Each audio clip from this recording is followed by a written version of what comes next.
What's up, ladies and gentlemen? My name is Destroyer, and welcome back to the channel, and welcome back to my playthrough of Microsoft Flight Simulator here on the Xbox Series X. In part 2, we got 66% for takeoff and landing, and I thought we'll give VFR navigation a go. So learn about visual flight rules and how to use the outside world to navigate. So let's have a look at this. There are 5 lessons to do. So departure. Get airborne and use the runway for reference. Okay. A good departure is the key to a good navigation. After the takeoff, take a safe altitude of 6,500 feet, 500 feet above the circuit height, and fly over the runway at a 41-degree heading to start your navigation from a known location. You are now ready to navigate. All right, so let's give this a crack. I mean, if you guys have watched part 1 and 2, I haven't done the best job at flying, but hey, it's a game, right? It's all about fun, and I'm having fun playing it, so that's all that matters. Let's get it. Today we're going to leave our familiar airport of Sedona and venture south to reach Flagstaff Airport. To guide us, we will rely on the navlog. Okay. It references the different legs necessary to reach our final destination. Our first goal is to fly over the runway center at 6,500 feet with a heading of 41 degrees. By doing so, we will be perfectly set up to engage with the first leg of the navlog. After takeoff, we will continue crosswind as if we were following the standard traffic pattern. However, we won't turn downwind. Instead, we will continue climbing to 6,500 feet before turning on course toward the runway center. Okay, you can take off whenever you're ready. All right, I think I'm ready. Let's give it a crack.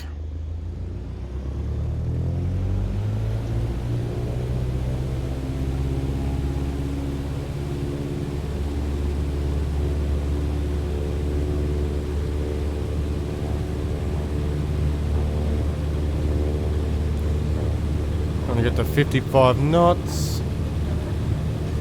There we go.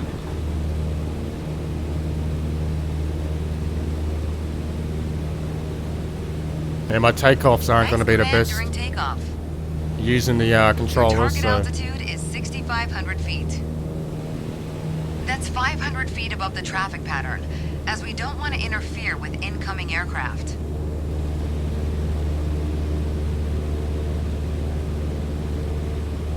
Okay, so reach 5,700 feet, reach the end of the upwind leg.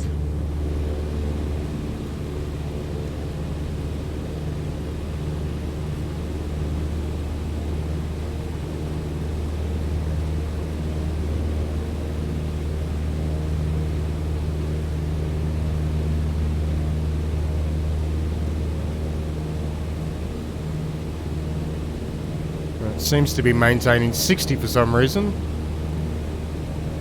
Have a quick look at the throttle. I'm pretty sure that's 100%. Yep. Okay. Oops. Don't want to stall the plane.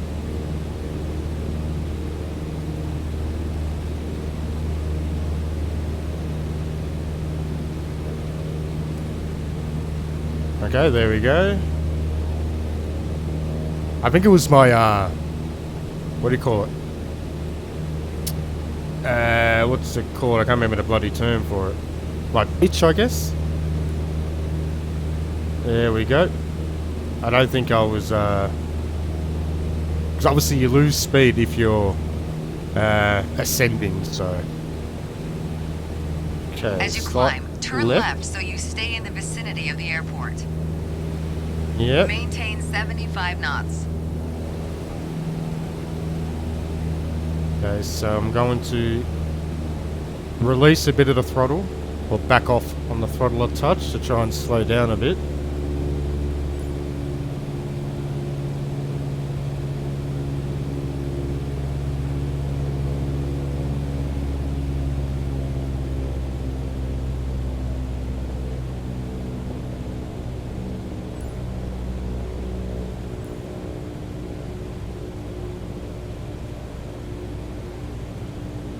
Okay, need to ascend a bit more. Because we're at about 5,500 feet maybe. Maintain 75 knots. I'm trying.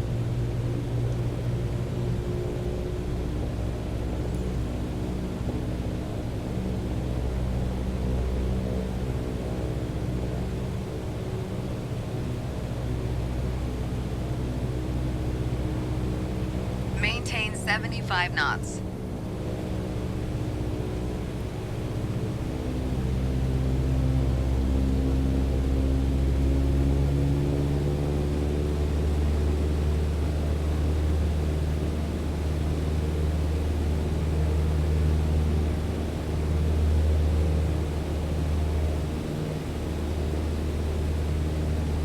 Trying to get to 6,500 feet as quick as I can without pitching too high.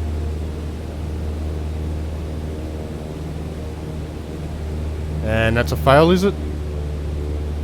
You need to stay in the pattern for the sake of this exercise. Fair enough.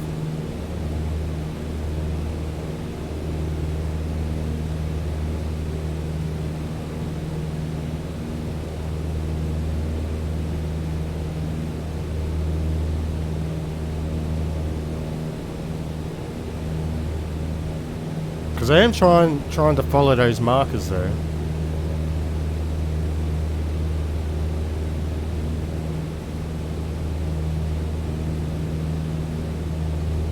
I think we need to get a little bit higher.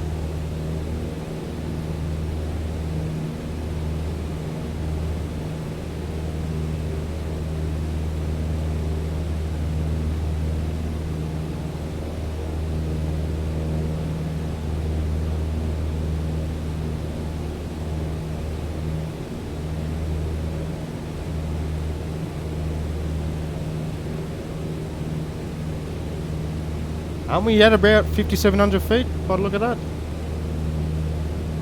So we have to stay within the pattern. Am I too far over or what? No? Okay. Turn. Maintain 75 knots.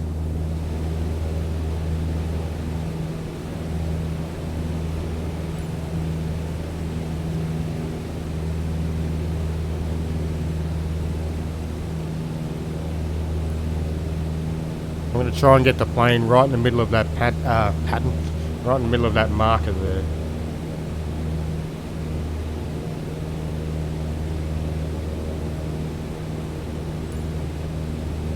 Okay, left.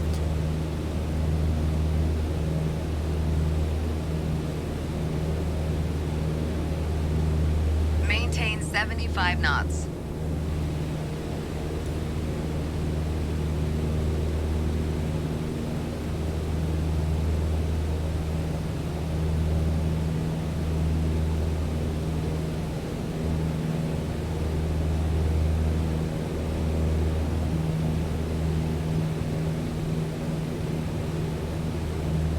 Okay, we're slowly ascending. I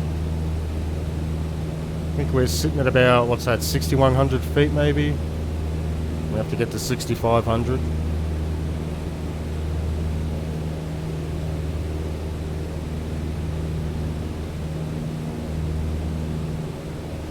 How's that? Hopefully we're still on the pattern or inside the pattern.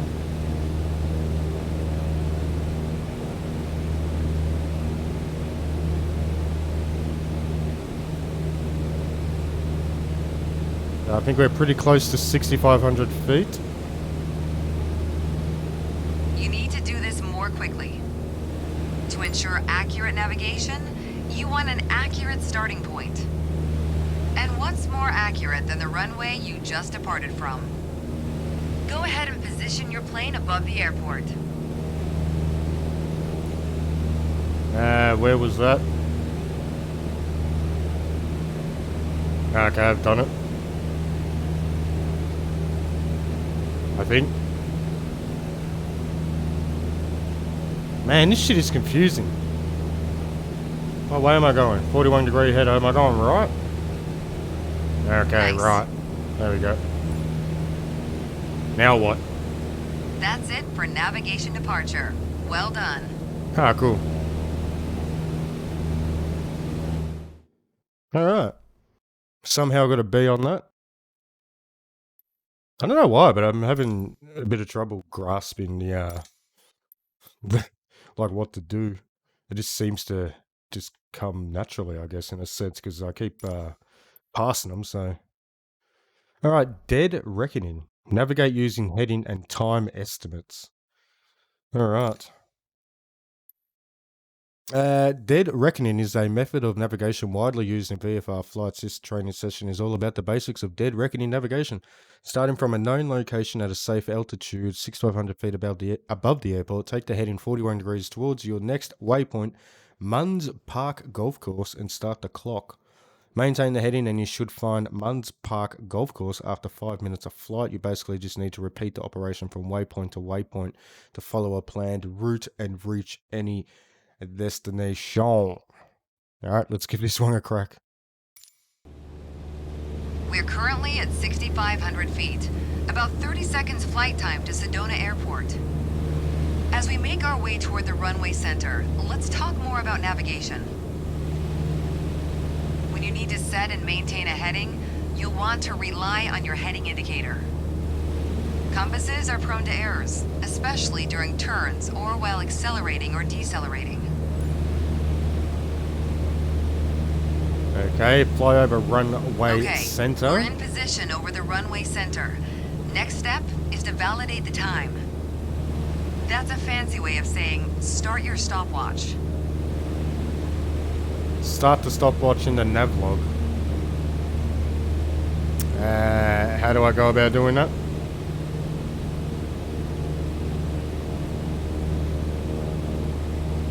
Start your stopwatch. Yeah, how? Show me how to bloody do it. It's in the clock, obviously, is it? Oop.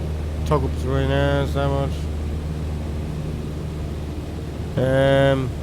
Keep pressing the wrong freaking... Start your stopwatch. Dude, tell me how to do it. How do you do it?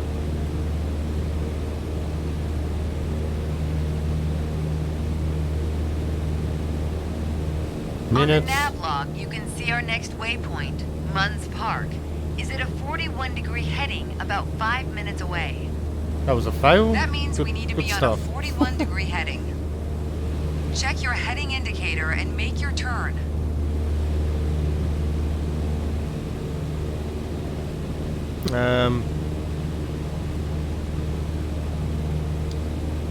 Yeah, okay. Good. Maintain a 41-degree heading.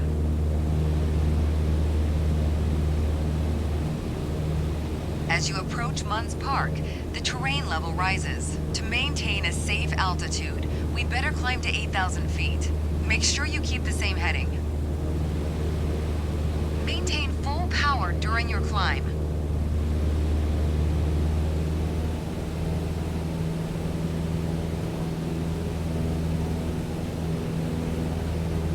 Navigation is basically flying a given heading for a given amount of time. Sometimes you deviate.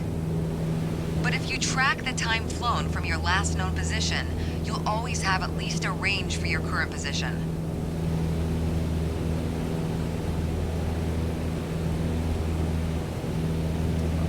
I have no idea if I'm going the right way.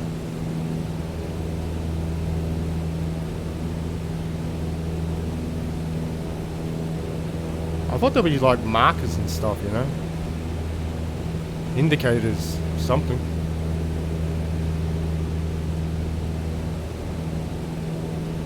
But nonetheless, it's still fun playing this game. How's our altitude looking? We're just over, what, 7,100 or 7,000 feet?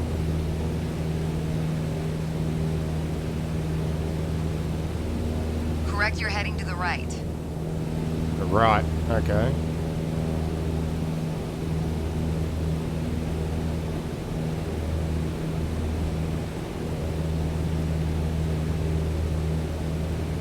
Correct your heading to the right. I did. Is that not, do I have to keep turning right?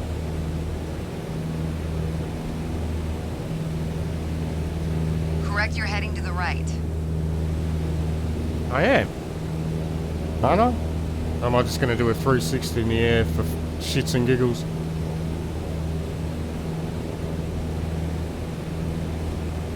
We've been off course for too long. Correct your heading to the right. Let's start again.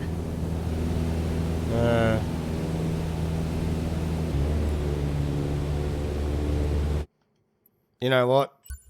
How do I get out of this? What is it, activities? Yep. Alright, let's move over. Bush trips. Test your navigation skills and fly long distance across remote locations. Discovery flights. Let's go back to options. Actually, let's hit the main menu real quick. I know that's a complete fail, but, you know. She says, correct your heading to the right. So, I was turning to the right, you know. Here's what it is.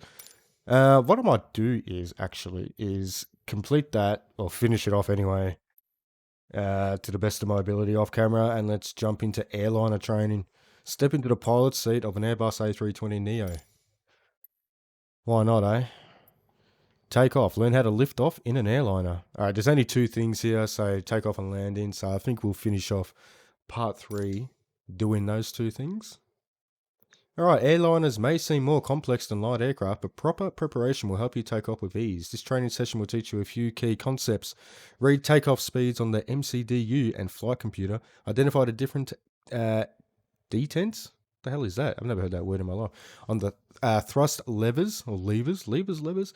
Monitor the primary flight display, PFD, to identify correct VR speed and refine pitch attitude during initial climb before engaging autopilot.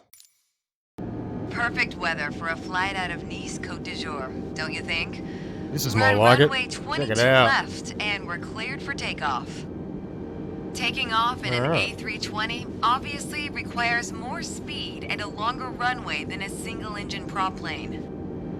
But luckily, we have some extra tools at our disposal to make the job a little easier once we're airborne. For starters, the autothrust manages engine power to maintain a target airspeed. Autopilot will keep us on track with navigation. And the fly-by-wire system lets us maintain a consistent attitude without needing to make constant adjustments. When I give the word, you're going to execute a straight-out takeoff. After you complete the initial climb, I'll take the controls. But first, check the MCDU for our reference speeds. I already typed in today's numbers.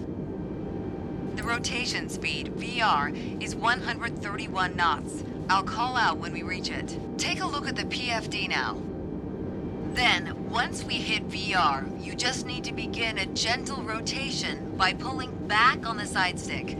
Don't exceed 10 degrees until you've lifted off. Next, let's review the thrust levers.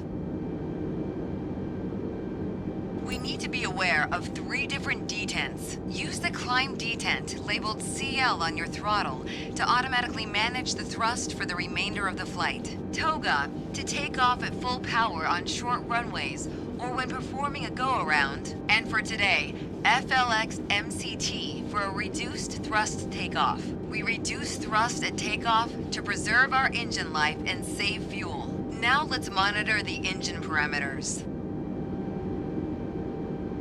As you can see on the engine warning and system display, I applied the parking brakes earlier. Okay, we're ready to go. Apply half forward side stick. Then move both thrust levers gently forward to 50% N1.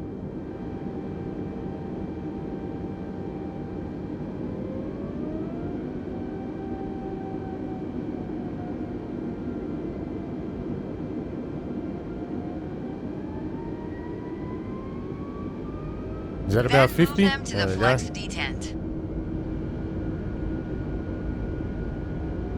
Move thrust levers to selected takeoff thrust, MLX. Called Toga. Okay, now the auto thrust is armed. Use the rudder to keep us on the center line. 80. Okay.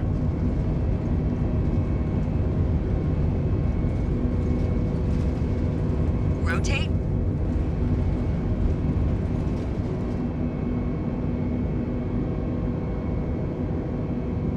Positive climb, gear up.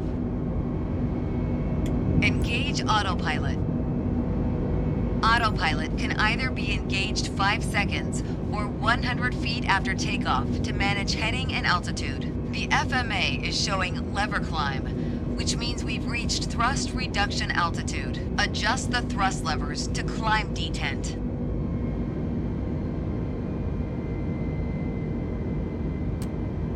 Now we're in the climb detent. Auto thrust is active and will manage airspeed by adjusting the power. At S speed, retract flaps to 0. Disarm ground spoilers. Alright, disarm spoilers. Where's my cursor gone?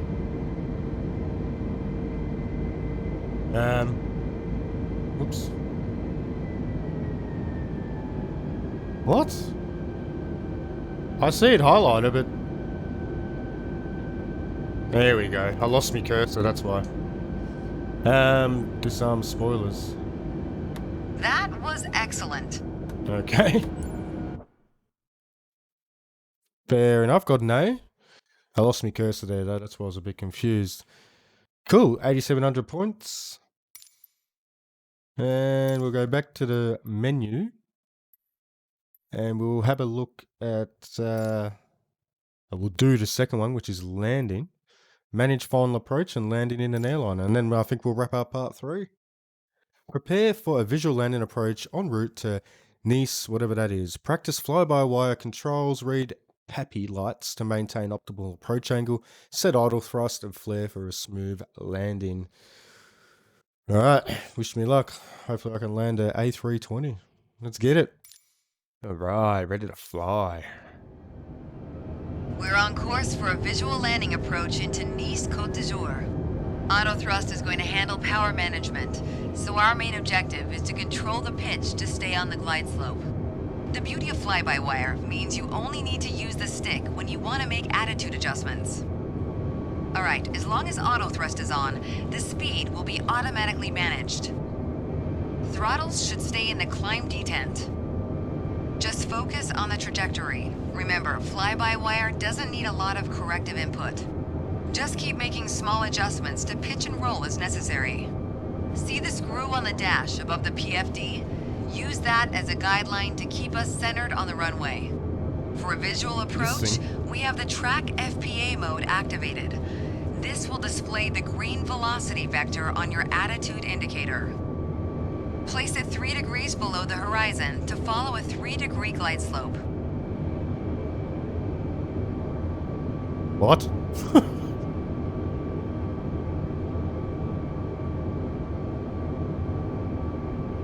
It's still green, so I'm not even going to do anything right now. Let me look around here, so I think that's all good.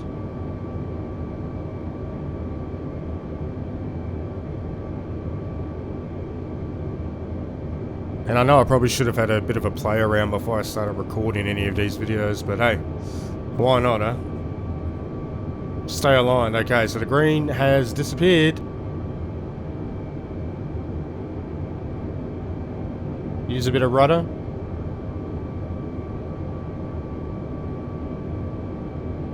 Because autopilot is still engaged, I'm pretty sure, so... 1,000. 1,000. Retard, retard, retard, retard.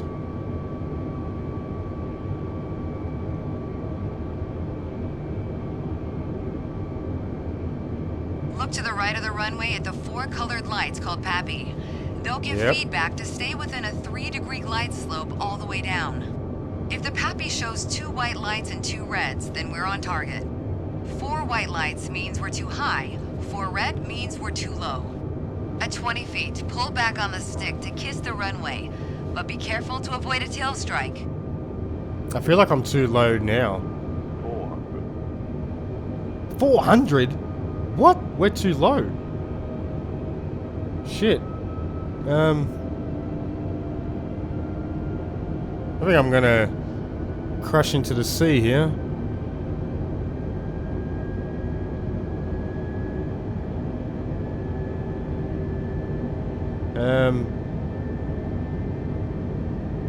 Help? Something? 400, we can't be 400 feet above.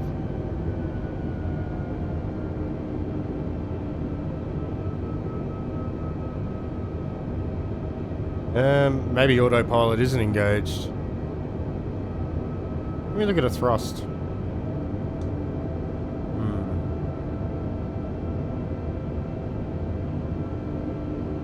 I don't know, are we on track? 500. Let's use a bit of rudder to get over a bit. Maybe.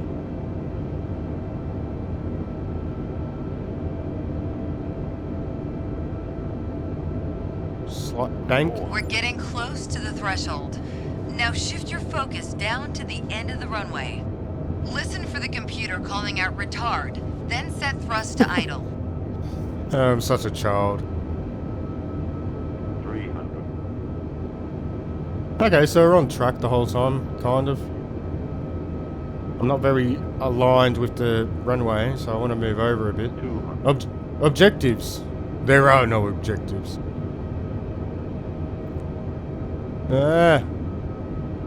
Controller sensitivity. 100. 60. 50. 40. 30. Time to flare.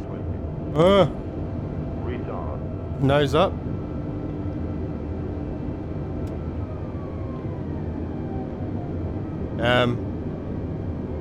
No. Now return the side stick to neutral. Spoilers and auto brakes are activated. Okay.